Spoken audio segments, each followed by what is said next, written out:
ఇప్పుడు కేవలం 7,999 up to 10 kgs వరకు బరువు తగ్గి అధిక బరువు నుంచి వచ్చే ప్రధాన సమస్యలను దూరం చేసుకోండి.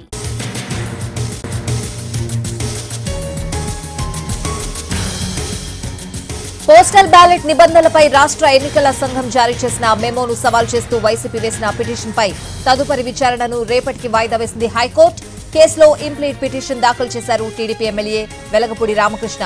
ఇంప్లీడ్ పిటిషన్ను అనుమతించింది ఏపీ హైకోర్టు. తదుపరి విచారణను రేపటికి వాయిదా వేసింది. ఇక హైకోర్టులో విచారణ సందర్భంగా కీలక పరిణామం చోటు చేసుకుంది. రూల్స్ కు భిన్నంగా ఏపీ సీఈఓ ముఖేష్ కుమార్ మీనా జారీ చేసిన మెమోను విత్డ్రా చేసుకున్నారని కేంద్ర ఎన్నికల సంఘం ఏపీ హైకోర్టుకు తెలిపింది. పోస్టల్ బ్యాలెట్ పై అటెస్టేషన్ ఆఫీసర్ సంతకంతో పాటు స్టాంప్ ఉంటేనే చెల్లుబాటు అవుతుందనే నిబంధన ఉంది. కానీ ఏపీలో మాత్రం వెసులుబాటు ఇచ్చారు సీఈఓ ఎంకే మీనా. స్టాంప్ లేకపోయినా పోస్టల్ బ్యాలెట్ చెల్లుబాటు అవుతుందని ఆదేశాలు ఇచ్చారు. దీన్ని వైసీపీ వ్యతిరేకించింది. టీడీపీ ఫిర్యాదు చేయడం వల్లే వారికి అనుకూలంగా ఈ నిర్ణయం తీసుకున్నారని విమర్శించింది. పునరాలోచన చేయాలని ఈసీకి ఫిర్యాదు చేసినా పట్టించుకోలేదని హైకోర్టులో లంచ్ మోషన్ పిటిషన్ దాఖలు చేసింది. ఈ పిటిషన్పై విచారణ జరిపింది హైకోర్టు. అయితే విచారణ సందర్భంగా పోస్టల్ బ్యాలెట్ పై సీఈఓ ఇచ్చిన మెమోను వెనక్కి తీసుకున్నట్టు ఎన్నికల సంఘం హైకోర్టుకు తెలిపింది.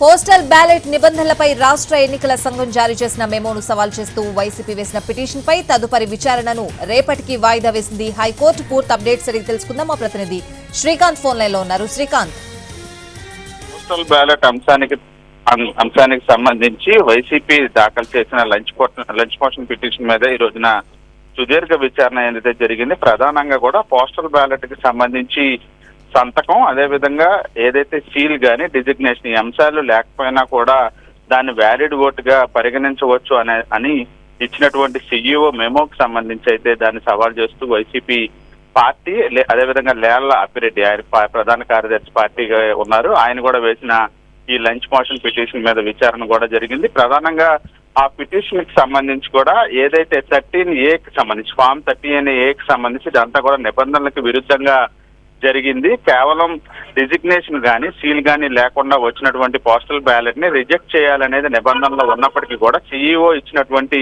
మెమోని ఏ విధంగా పరిగణలోకి తీసుకుంటారు అని కూడా ప్రధానంగా వైసీపీ తరఫున న్యాయవాది కూడా వాదనలు వినిపించిన నేపథ్యంలో కేంద్ర ఎన్నికల సంఘం తరఫున న్యాయవాది కూడా తన వాదనలు వినిపించారు. ఏపీకి సంబంధించి సీఈఓ ఇచ్చినటువంటి మెమోని వెనక్కి తీసుకొని తాము అదే అంశానికి ఇచ్చినటువంటి మెమో అమల్లోకి వస్తుందని కూడా చెప్పిన నేపథ్యంలో దాన్ని కూడా సవాలు చేస్తూ అడిషనల్ అఫిడవిట్ దాఖలు చేసినటువంటి వైఎస్ఆర్ కాంగ్రెస్ పార్టీ ఆ పిటిషన్ మీద కొద్దిసేపటి క్రితమే న్యాయస్థానం వెకేషన్ బెంచ్ కు సంబంధించిన న్యాయమూర్తులు దీన్ని రేపటికి వాయిదా వేస్తూ కూడా ఆదేశాలు కూడా ఇచ్చారు. ఈ నేపథ్యంలో ఈ కేసుకు సంబంధించి తెలుగుదేశం పార్టీ విశాఖ ఎమ్మెల్యే వెలగపూడి రామకృష్ణ కూడా ఇంప్లీట్ పిటిషన్ దాఖలు చేసిన నేపథ్యంలో మొత్తం దాన్ని కూడా ఆ పిటిషన్ కూడా అనుమతించినటువంటి న్యాయస్థానం రేపు విచారణ చేపట్టబోతోంది. కేంద్ర ఎన్నికల సంఘానికి కూడా ఈ విధమైన ఆదేశాలు ఇచ్చే అధికారం లేదనేది ప్రధానంగా వైసీపీ కూడా తన పిటిషన్ లో పేర్కొన్న నేపథ్యంలో రేపు దీని మీద విచారణ అయితే జరగబోతోంది. Thank you Srikanth.